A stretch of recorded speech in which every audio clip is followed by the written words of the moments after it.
kamerat pamjet incizive ku më në qendër qytetit Prizrenit, muajin e shetë Ramazanit, personi e merr guximin dhe e shkyen dhe e gris Kur'anin. Unë dyshoj që këtu nuk duhet ndalim na se personi ka të kaluar kriminal dhe ka çrregullim mendore, sepse çështja është më komplekse, duhet të hetohet në pista të ndryshme, sepse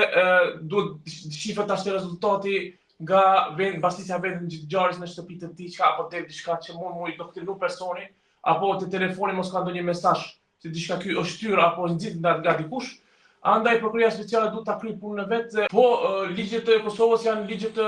goxha të dënueshme, është një vepër që